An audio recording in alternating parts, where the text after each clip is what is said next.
welcome back, Tailgate Update fans. I want to tell you our long national nightmare is over. Julie is back along with Ryne and myself. We are at episode 80. 80 is well known as being like an Olympic year. So I hope you can give an Olympic effort and watch this show from the beginning to the end and give us some comments as to what you think. We're going to talk a little bit about NBA. And there was an announcement from Adam Silver's office that this will be the first international game for the Memphis Grizzlies and Orlando Magic. On the 15th of January, they have a game in Frankfurt, Germany. And on the 18th of January, they have a game at the O2 Arena in London, England, London town. And O2 Arena is one of the hugest indoor arenas in the world, one of the newest too. So that would be a spectacular setting.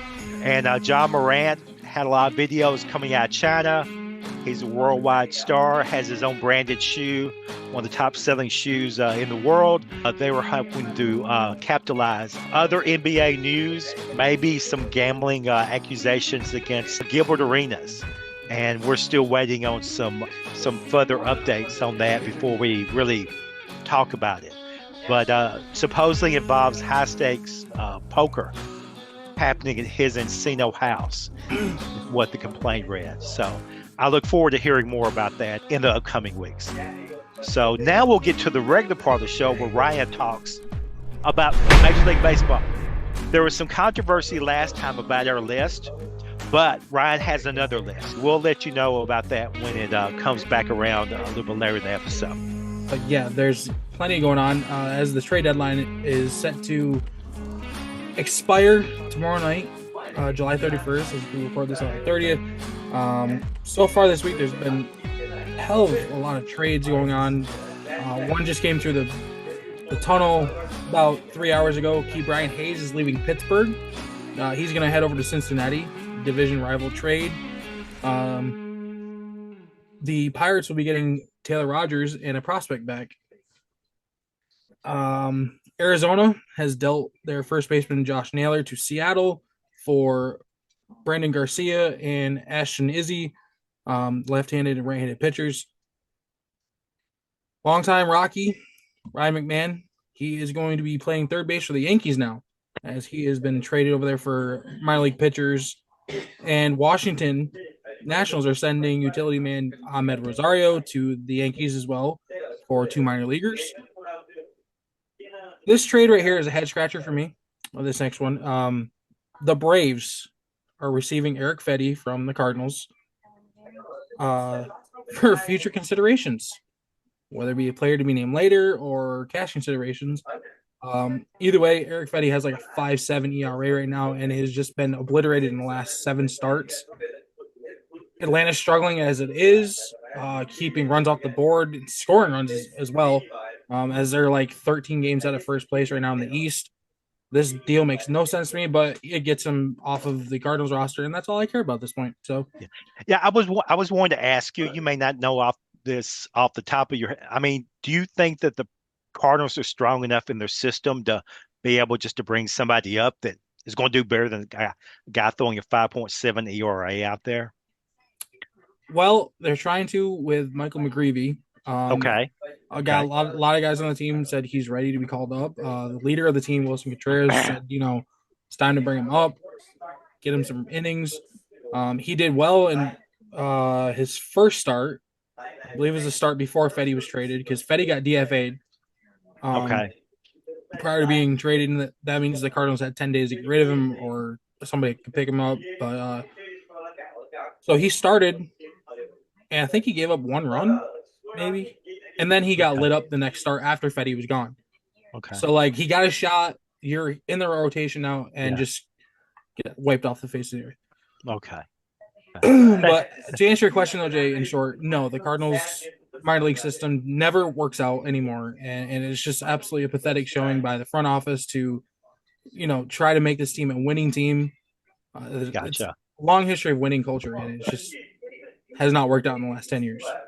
Gotcha. Let's see here. The Detroit Tigers They are receiving Chris Paddock and Randy Dobnak from Minnesota for catcher slash first baseman Enrique Jimenez. The Brewers acquired catcher Danny Jensen from Tampa Bay, and Tampa Bay also got catcher Nick Fortes from Miami. He was actually their number one prospect in Miami, and they just decided to say, "Here you go, bye." um, Baltimore made I wouldn't say controversial trade, but it was kind of funny. So Baltimore played Toronto yesterday in a doubleheader. Baltimore took the first game of the doubleheader 16-4. Towards the end of the first game, Sir Anthony Dominguez, a bullpen arm from Baltimore, gets traded to Toronto. And he ends up pitching the second game of the doubleheader against his former team and pitches a clean inning. Everybody's up in arms over that, but yeah, he was traded during the doubleheader for a prospect right-handed pitcher. The Yankees trying to make some moves to replace Aaron Judge, who's hurt right now. I think he's got something to do with his elbow or something like that. They're getting Austin Slater from the Chicago White Sox in an effort to fill that void, as I said. This trade, next one, a lot of people are, this is a great trade. Anyways, the Angels are getting Luis Garcia and Andrew Chafin, both bullpen arms, from Washington for Jake Eder. And it just doesn't make any sense to me because Chafin's like 800 years old. Okay. And Luis Garcia is a mid-level pitcher, in my opinion. A lot of people are making it to be this amazing trade. Okay. But, yeah, so we're going to be watching the rest of the trade deadline in the next 24 hours. I think it ends tomorrow at 4 p.m. I want to say. That sounds right. 3 Central. Yeah, it'll be 3 Central, 4 Eastern time. Okay. Hopefully we're gonna see a lot of trades. Right now there's some targets. The Cardinals are looking to shop Ryan Helsley, and there's like 12 teams who are in on him. One I think is the Rangers. The Rangers actually need some arms in the back end. Okay. And Eugenio Suarez, who is in Arizona right now, he's a prime target to go to Cincinnati. And I think the Yankees were in on him, but they decided to get out of that one when they got Ryan McMahon, which makes sense because McMahon and Suarez are pretty much even in terms of defense. But yeah, let me ask you one quick Yankee question. It sounds like they're picking up three guys through trade, right? In 1 week. I was thinking I heard 3 separate transactions. Yes, McMahon, Rosario, and Slater. Okay. That's a lot. With Judge being out, they're losing a lot of production with the Slater move because right now he's hitting 236 coming over from Chicago, and Judge is like north of 275, 280. Yeah. But yeah, right now they're looking for a lot of defensive production at the shortstop position because Anthony Volpe is just an error machine right now, and a lot of fans are sick of him. And last night I saw Aaron Boone if he could have turned him to concrete with his eyes, he would have. Like he just I think he made 2 errors last night, and Aaron Boone just stared a hole right through his chest. And when you're 15 errors, at this time of year, yeah. When you're at 15 errors and it's not even August, it's time to do something, whether it's within yourself or it's the manager removing you from that spot, Okay. I can see if he was hitting 330 with like 25 bombs right now, it would not be a thing of, okay, we can move you to DH, fix your fielding, and then we'll put you back there. He's just kind of mid-tier right now, and it's I don't know. That's probably where the Rosario trade came from. Just trying to get some defensive. Okay. That makes sense. Yeah. But yeah, so we're gonna keep an eye on the deadline, and probably have more moves for you next week. Okay. We need to talk a little bit more about baseball. Okay. What you got? Cubs legend and Hall of Famer Ryne Sandberg passed away. Oh yeah. At the age of 65 years old. He had 282 home runs career. He had the most home runs by any second baseman, which Mind you, he had 277 as a second baseman. He only had 5 as a third baseman. That was a record until 2004 when Jeff Kent broke it. But he finished his career with 282. He hit 285 lifetime with just over 1,000 RBIs and a 795 OPS. Yeah, I mean, when you were talking about till 2004, I mean, basically he got the record, what, in the 70s, early Oh, 80s, no, he retired in 97. 97? Okay, Yes. early 90s. So the He got the strike record 95, 96. so the He held the strike record for happened 10 years. Yeah. So the strike happened in 94. He took Okay. time off in 95. He retired in 95, then came back in 96 and 97, and then finally retired again. So he played from 81 to 97 with Okay. like 1 year off. Okay. So basically, he held the record for like 10 years, which is a long time. I mean, second baseman, I mean, that's when you put somebody at second base because they can't hit. You need somebody is just a great fielder. They're not a power hitter naturally. You know, they're not going to hit 300 home runs in the show. Yeah. You think. You think. Yeah. That's true. And plus, what you were talking about, he hit that many home runs. They could pitch around him. You know? I mean, I think they had Andre Dawson at that time too, but you know, 2 guys don't make a team. Yeah, it's true. Yeah, that was sad. I mean, I remember watching him a lot. I mean, I watched a lot during the Sosa era and things like that. So, Sosa McGuire era, and the race the Chase for Maris, yeah. Yeah, I saw a lot of that because he was in the Cardinals division, so I saw a lot of those games. He was so good. I know. That's why I hated him. Yeah. Come on, Rhino. Come on. Here he is again. That's why he's a Hall of Famer guy. I mean, if you're no good, nobody takes time, effort to hate you. You know, why waste your fuel?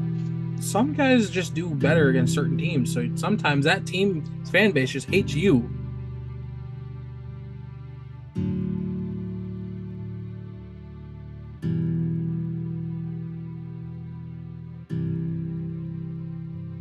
I hate to see him go. He seemed like a real stand-up dude.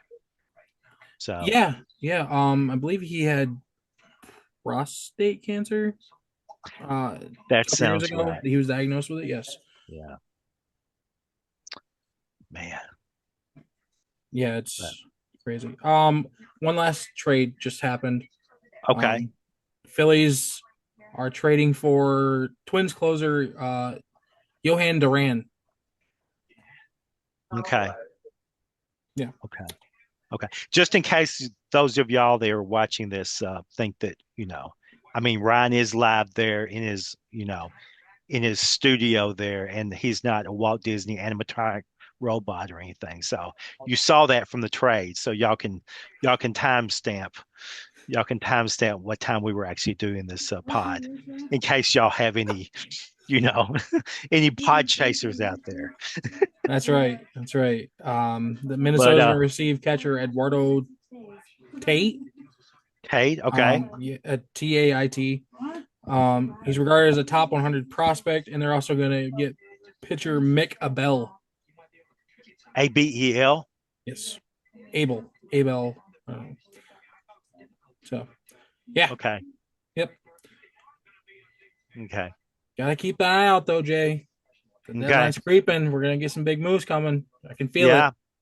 I mean, I don't know that there'll be enough to make me a Cardinals fan again, but it could happen. Nothing is impossible. I'm a Cardinals fan. I just don't watch the games anymore. Okay, well. Anyway, did anything happen with the NHL before we get to our money part of our? There was a couple things that happened, just some minor things. The Jets, Ryne Sandberg, he inks a 3-year extension. The details of that contract and the financials were not released. Okay. The Sabres announced a 10-year naming rights extension with KeyBank. The deal is going to kick in next season and runs through the 2035-36 season. As a result of the deal, KeyBank will be featured on the Sabres helmets for away games. Okay. Yeah, that's why I said okay. I mean, away games. I mean, it's like, okay, well, that's oddly It doesn't. specific. Yeah, it's very specific. I don't. It's whatever. But I guess KeyBank Arena is being renovated, and they're gonna Okay. fix the seats. Okay. More fan amenities there. The last time I was at KeyBank Arena, I had bruises on my kneecaps for 2 weeks because the cup holders are right in your kneecaps. Oh, you know what I was going to mention during baseball, but that did not work out. Is did y'all know with I wrote that article about the stadiums and like that I did roughly like the 1850s to the 1900s, right? What I didn't know is that walls were pretty new for baseball fields until about 1890.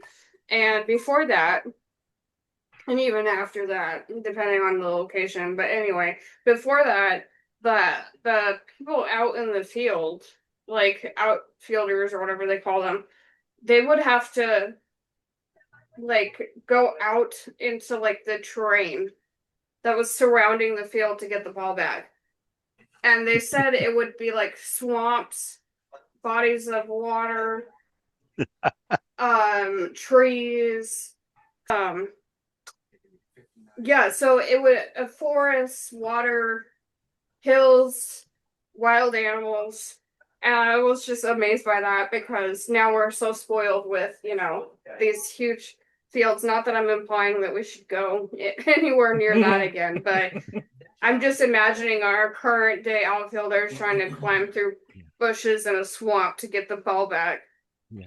I was reading that about I think the people in the next door would be out there to keep the balls from flying in. Yeah, they or had an something. off-stage Broadway.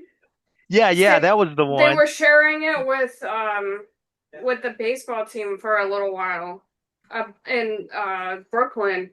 Yeah, so all of the like actors and actresses would come to the stage and like try to protect their equipment from getting broken by balls. Or no, I think that was football. It was the New York Giants.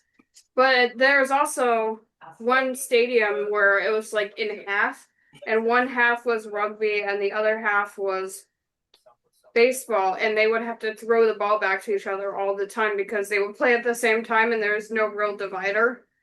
So, yeah, so the balls would come out, but yeah, just an interesting baseball fact. So you thought golf was bad. Yeah, golf is still the worst. It is, and I am working on an article right now about how golf is indeed the most dangerous sport. Yeah. Well, I mean, we'll get to golf. We'll definitely get to golf. But one of the things, I mean, you think about that the best players in the world, at least once a round, will have to apologize to a spectator. And those are the very best. So. True. But anyway, I think after you got one more NHL. Okay, sorry. No, you're fine. Carolina is locking up their forward Jackson Blake on an 8-year, $45 million extension.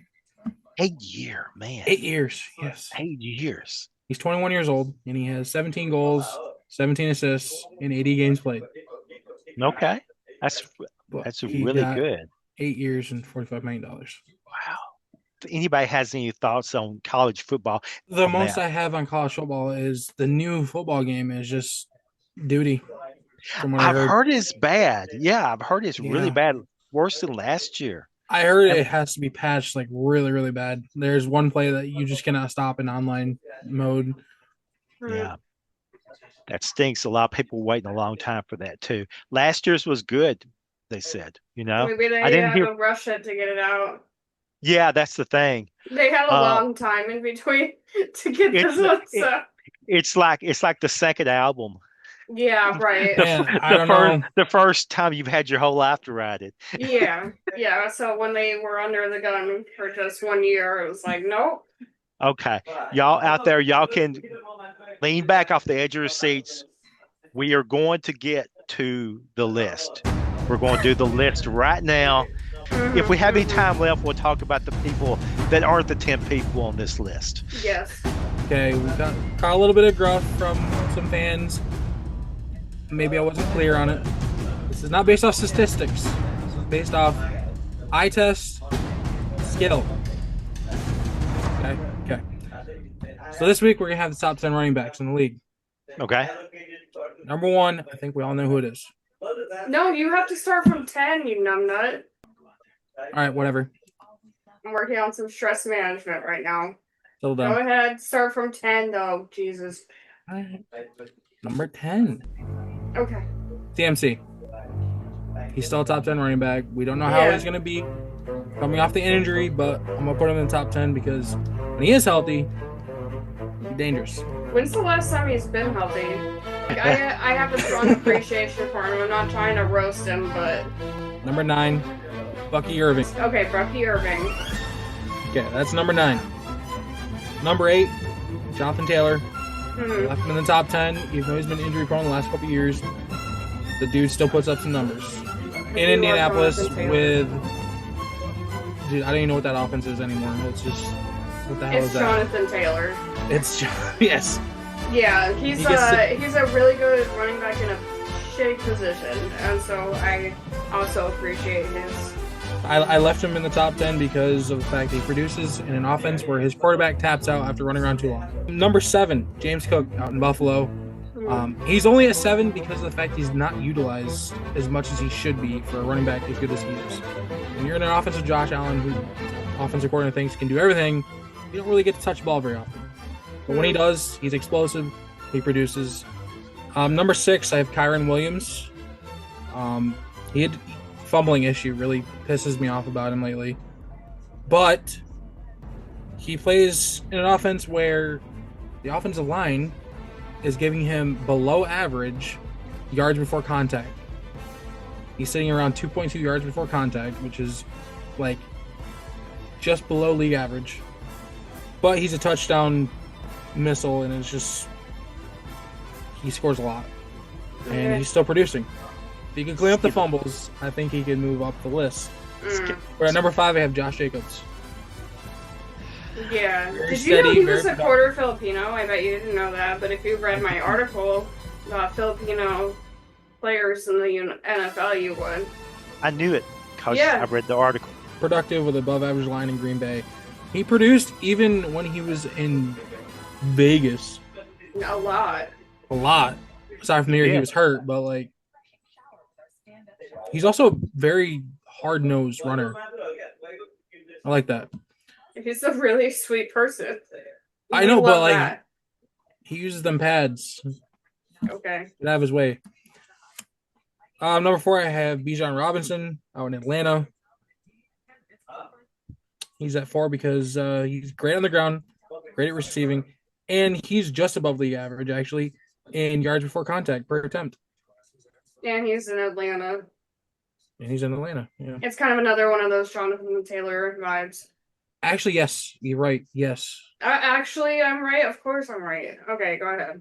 Well, I didn't mean Oh, like actually, that. you actually made a good call on this one. Congrats. I just never made the comparison. Jeez. All right, number 3, I have Jahmyr Gibbs. Amazing in both aspects, and he's also a decent blocker. Yeah. Amen. Also helps he has probably the best offensive line in the freaking league. Does help, But he's very shifty. Very speedy. Number 2, I have King Henry. And we all know why he's number 2. No explanation needed. And Barkley is number 1. Yeah. He's insane. I had to watch him run for a million yards last year against the Rams. So, yeah. Yeah, that's kind of undisputable. I mean, we were talking about him being the MVP. He was so good. Literally, yes. Yeah, and he could have broken the single season rushing yards record last year had he not been so selfless. Yeah.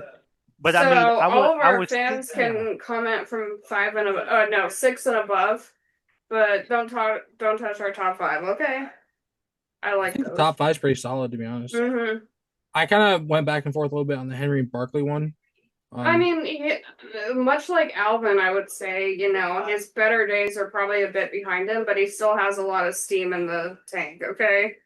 So, running backs have never played this long like this and had such like a prolonged Right. career. They have, it's just rare. So, he deserves Uh, all the. quick question: were there any from the AFC South? Yes, Jonathan Taylor. Okay, what's he? 7 or 8? 8. 8. He's only 8 because he's been hurt the last couple of years, and Okay. he plays in Indianapolis. So Yeah. he doesn't really have a chance to outshine the rest. But I mean, the thing is, if the Indianapolis is so rat at quarterback that they should be handing off more. For the last 5 years, Jonathan Taylor has had one of the worst yards before contact per attempt Okay. numbers. I mean, one year, I think last year we talked about it, or the year before, he's averaging like low twos for yards before contact per attempt. Okay. And it just stays like that.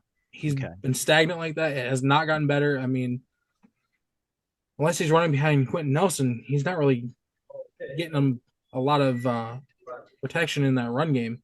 Yeah. But I do have an honorable mention, though. Chuba Hubbard. If CMC kind of falls off this year, I think going into next year, Chuba Hubbard, if he performs well this year, I think he can move up to 10. It's a good honorable mention. Yeah. Yeah, I could say, he's in Colorado. He's in Carolina, so like he doesn't have much to work with, but they kind of pulled it together towards the end of last season. Yes. So I kind of like to see what happens this year with Hubbard and Young. Absolutely. So what do you think, Jay? It sounds pretty good. I would put Chuba a little bit higher, maybe 10, maybe even 9. But who you moving out? I don't know that much about Irving. I will say he's a hard-nosed running back and he's sneaky good. Like he's very fast. Okay. He finds the end zone quite often. Well, I shouldn't say quite often. But he finds the end zone more frequently than Rachaad White does, I think. Okay. But they're a great 1-2 punch in Tampa Bay, and I could have had both of them in the top 10, really, just because of the fact that CMC was hurt last year. Yeah, he was. Or he could have been an honorable mention. Either way, Rachaad White and Bucky Irving are great 1-2 punch in Tampa, and they help Baker tremendously. Yeah. Yeah. If he can just keep his receivers healthy. So I was going to say King Henry. Yes, sir. Saquon Barkley. Yes, sir. No, it's any Saquon other ones? And then... So, but I was going to say outside of those two, are there anybody else in the top 10 that really had a great quarterback? James great Cook. quarterback?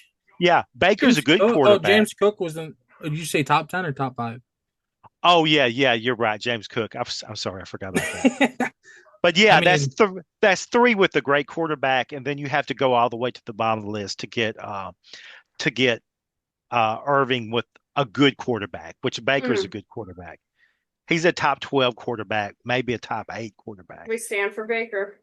Williams had an aging quarterback who's played pretty much as good as Allen did. Oh God! Don't even get me started.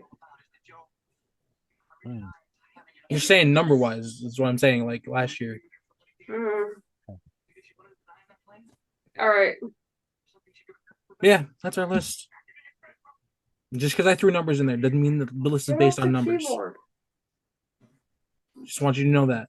Our research department is in depthly trying to get some research done. All right.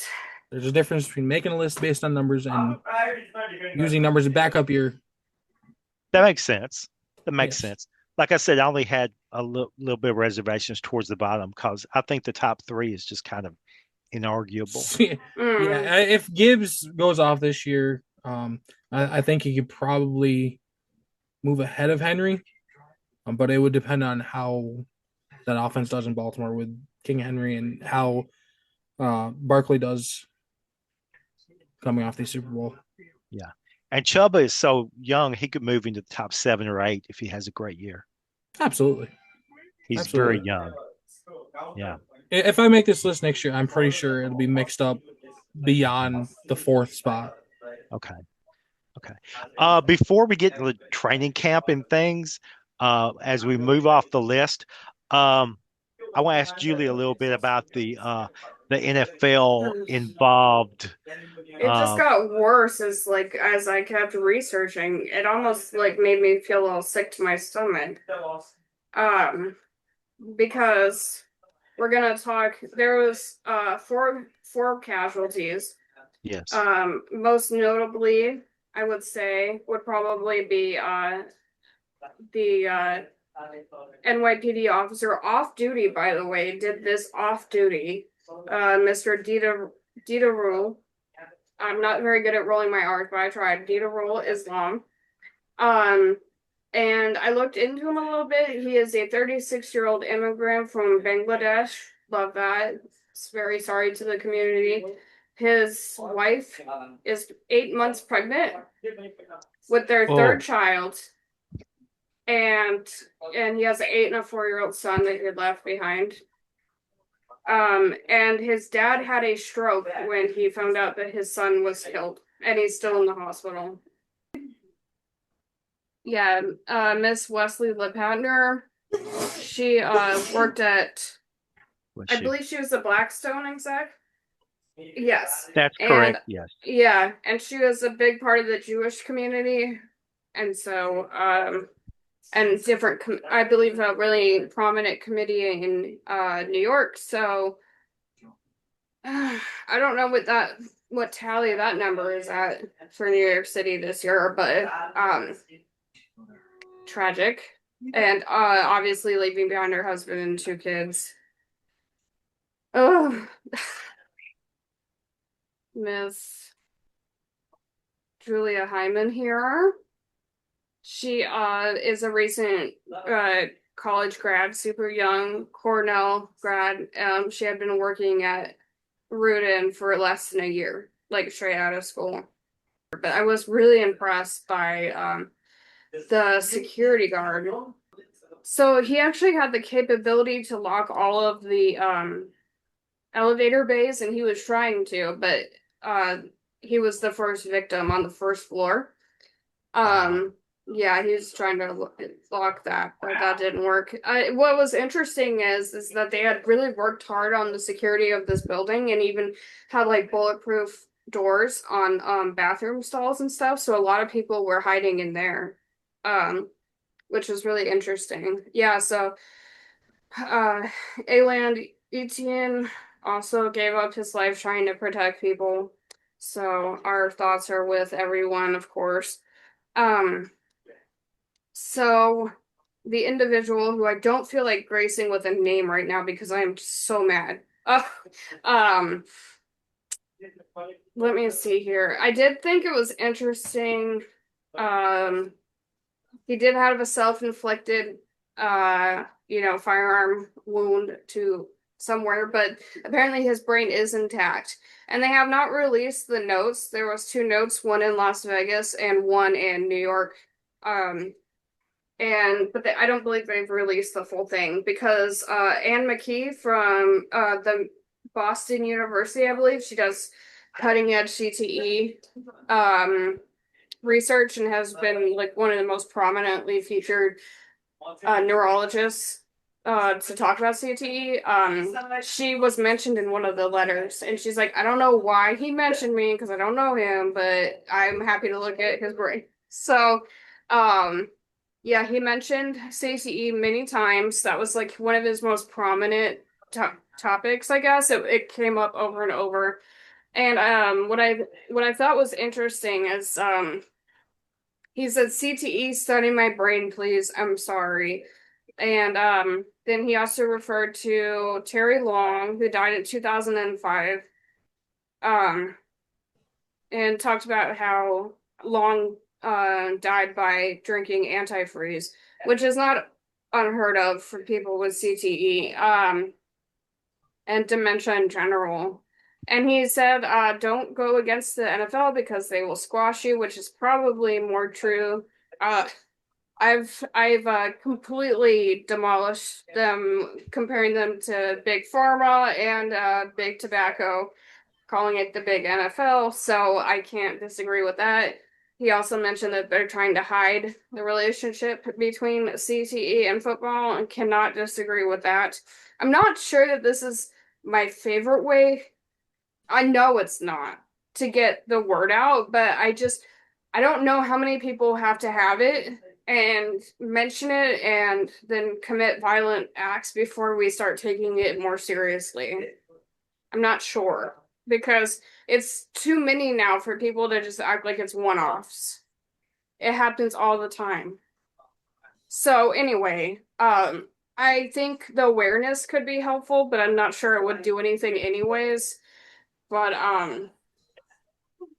yeah, I did think that that was interesting that that was such an emphasis on the note. I think it needs to be said. I do not think that that obviously was the right way to say it, but we're talking about a mentally ill individual who's possibly having CTE, which creates like emotional irregularity, a lack of impulse control. So we're not talking about somebody who was doing well. I mean, Mike Webster was gluing his feet shut in his final days because the cracks were so deep. He tried to glue them together so that he could walk around. So and Terry Long and his antifreeze thing. So I'm not gonna try to judge. I mean, there's no CTE does crazy things to people. So it's hard to say. Obviously, there's culpability there, but hopefully, we can take this as a time to acknowledge the relationship between football, CTE, and violence. That would be great. Can I just say one thing about the transactional thing? I mean, I'm from middle of America, okay? So when you read a newspaper account that says he took the wrong elevator, Yeah. if you're in the middle of America, you might think, oh, he got to the wrong building or something. But in most big buildings, there's elevators that run up like halfway up the building, and then elevators that run up on the upper floors of the building, okay? And Mhm. like you pointed out in the thing about the guard that was trying to stop him, it may have stopped him from getting on the correct elevator, and he just grabbed whatever elevator he could get. He could see himself being stopped and jumped up. It could have stopped him from his ultimate, Yeah, you're right. objective. It could have Um, stopped him. he really messed it up, and this is a good way to determine that he was not thinking super clearly because the NFL's on the fifth floor, so he was Right, way off. right. Like And then not even in the same stratosphere of yeah, number. he So, may have jumped on the other elevator if he saw someone trying to stop him. He hmm. might not have. I mean, Vegas is a big town, but it's not the kind of town where you have 50-foot skyscrapers, you know? Yeah, yeah, and he did Uh, injure an NFL staff member too. yeah. Um, So, yeah, but I was like, wow, not even in the same stratosphere. But that is very true. Yes, yes. and the other thing, like you said about the bathrooms, from maybe being alerted or maybe being aware that there was somebody that the people that were trying to stop him, they could have saved, who knows, dozens of lives Yes, from the people being able absolutely. to flee and protect themselves. And so he got some Okay. of it, and he got help from someone else. Yeah, and he drove. That's how he was able to. It's not like he went on the um airport or something. But yeah, they got a shot of him in New Jersey like an hour, I think, or so before the incident. So they were able to kind of track his journey a little bit, but um yeah, just absolutely tragic because we have mothers and fathers of children who are no longer in the prime of their lives. Okay. We have, recent college graduates who are just starting, so much promise. We have a security guard who tried to give it all up for everyone else and with the utmost thoughtfulness and selflessness, right? Including the off-duty cop. his wife and his children have a lot to be proud of. The person who did that all that to him was also all that to them was also a young man who could have also had, promise. He was working in Vegas at a casino, not even 30 yet, I don't believe. I think he was 27. Like, we don't want to see the loss of anyone's life, and it's just really horrible when we see so many young people. Yeah, I'm sure we'll get into some of this in the upcoming weeks as more of Yeah, I the think they're inside stuff purposely comes not out. releasing the note. I'm not sure why. Yeah, but the highlights, I'll recover the highlights, and I'm sure Hmm. that those were released to give people the general gist of what he was talking about. I think probably we'll leave some of it for like next week because there'll be a lot more coming out. We'll just kind of go around the room one last time before we close and get anybody's thoughts about anything going on in the NFL, which there's not a whole lot, unless Ryan, do you have like any transactional things or anything going on? You do? You I got a do. couple? Okay. I do. Hit a couple of those for us before we close up tonight. The Bengals are releasing Zach Moss after one season. He only played 8 games last year, and he signed a 2-year deal heading into last season. Mm. Missed the rest of last season with a neck injury. They decide you're gone. Trey Henderson ends his holdout. However, he's refusing to practice. Trey Henderson was on a holdout because he wants a new deal. He's been very, very honest with the Bengals and the media. Ended the holdout, showed up at practice the other day. Baltimore's tight end, Isaiah Likely, heading into his second year with a fractured foot, small fracture. However, he could play week one. I believe they're playing Buffalo week one. Buffalo rookie cornerback Maxwell Hairston has right LCL sprain. He avoided a major ACL injury on a non-contact play. There's no timetable for his return. However, in Cleveland, their cornerback, Martin Emerson, he tore his Achilles and he's out for all of 2025. So we have somewhat of a timetable when he'll return. I got the deadlines mixed up. I swear they're always trying to get you, but it was just two young players, Zach Evans and Nate Herbig, who are yes, retiring at 24 and 27, and they're pointing that out because it's apparently there's a growing trend of younger players retiring because of concerns about things like mental health, burnout, and more than just injuries, and that sort of corresponds with some of what we were talking about earlier, like an awareness that your brain's going to turn into mush at 35 if you keep it up, depending. So I'd love to focus on brain health as well. Love that.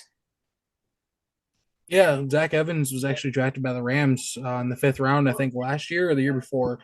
Didn't last for long. We decided to cut him loose, and then I think he retired real quick. Yeah, if you're not going to make a lot of money, because there's so many players who play several seasons, make a decent amount of money, and then have lifelong consequences. Mm-hmm. If it's not going to work out that way, I can totally get that if you're not going to be a Jamar Chase or something, because at that point, like, you can dream that you're going to have enough health insurance to cover this stuff and create generational wealth. But if you're not, I mean, why be one of the lower ranked people who don't make so much of the, don't make money or as much media and risk the negative health benefits? I completely get that. Yeah, or it can be like, oh my goodness, was it Colt Brennan? Was it? Played for the Chargers. He was a backup quarterback for his entire career and made like millions of dollars just being a backup. Yeah, I mean, but they're not quarterbacks. No, they're just clipboard holders. Yeah, and so like they're not going to make that much money. Was it Colt Brennan? I really can't remember that guy's name. Yeah, it is Colt Brennan. It was Colt Brennan. Okay. McCoy did the same thing. He stayed as a backup for a long time and paid a lot of money. His biggest appeal is what he did in college in Idaho, so that's a really great. No, Hawaii. Hawaii, yeah. God. He had a traumatic brain injury in 2010, and he's never been the same. Oh, Wait, I must have found somebody else here. Because Cole Brennan is dead and has CTE. Oh. Yeah, he died from a accidental drug overdose in 2021 at the age of 37. Yeah, we're thinking the wrong person then. Yeah, look at that. Oh my God, it's like another young person, just like I was talking about, with the long-term negative impacts of football being so young by their brains. It's crazy how we just pulled up a random name and it just was exactly like we were talking about. Wow. If we pull up another name, maybe we'll find another very young person who has CTE who just happened to pass away ridiculously young. Jay, do you have another one? Because I can look it up. No, I don't have another one. No. Okay, okay. Well, yeah, probably not him. But I like the concept, Ryan. We got the idea, yeah. Yeah, definitely. Oh no, it's Chase Daniel. Who I was thinking of. Chase Oh. Daniel, not Cole Brennan. Sorry, I always got them two mixed up. He was probably on your mind because, you know, there's all the news about him after, you know. Anywho, one last thing though, Jay. Okay. We just had breaking news come through the pipe. Okay. Cardinals are trading Ryan Helsley to the Mets for three nobodies. They are cutting bait, it sounds like. Yeah. Man. So Helsley's gone. He's a free agent at the end of the year. He also said he's open to re-signing with the Cardinals in the offseason. Okay. So. Wow. It's one pillar down. So. But yeah, I've got no real NFL news to go with. The Titans are looking very mid this year from their Ward's having some trouble adjusting in practice, I heard. Yeah, well, I mean, he's not used to having receivers that aren't as fast as the defense. He's used to not used to having receivers who can't catch. He's not used to playing against teams that have like more than ACC defensive back speed. You know, that's why I was so high on Bo Nix last year. Was I said, this dude has been throwing against Mississippi State, Alabama, Ole Miss, LSU for like 2 years. We're believers around here. We're believers, and we also stand SEC Mayfield. Yeah. Bo Nix he's working his way into that top 10 list. Yeah, he's moving up. Too young to say at this point, but it's looking really good. Definitely top 15. Better than Brennan. In 2 or 3 weeks, I'm going to be on the NFL train all the way, so I'll have some very strong opinions by then. And of course, we're going to have 1 week, hopefully, where we really focus on college football right before college football starts. I'll make sure and then, to of miss course, that one. the might week be a solo episode for you guys. Yeah. Where he just talks to himself. Have you met me? I mean, it would just be like when the cameras are off. Yeah, it would be like this still. Ryan is like, Jay, you can't say that on air. Okay. Seriously, our fans are gonna have people with straight jackets sent to your house. The white coats are coming to get you, dude. Hey, don't underestimate the people. The people here will turn on me. Okay, so they will turn me in. No reward needed. Thank you very much. Yeah, exactly. So anyway, I think Julie's got one last thing to say before we wrap up. Oh, I'm Ajax Mem at the Twitter machine. So yeah, Julie, you had it's, something to say. It's Miller Crime, and I'll be proving that name as well, or whatever, however you want to say that, with my article about golf. It's one of the most harrowing stories I've covered to date, the first one, and I'm not being dramatic. I believe you. Oh, yeah. Yes, golf. Yes. Golf ball speed golf. is amazing. Yeah. Well, you'd be really shocked to hear about what they did with a billiard ball. So, did you know you can die with one? Anyway, that's my mini plug. Yeah. And so anyway, make sure to like, subscribe, hit that notification bell, make comments, but please leave the crazy language out of them. you know, use your vocabulary, folks. And also, if we get enough subscribers, then I can get some Mike Tomlin's wife's clothes, and they are on sale right now. So this is the perfect time to subscribe, okay? And yeah, and hit that notification. And we will see you next week where we will talk about golf.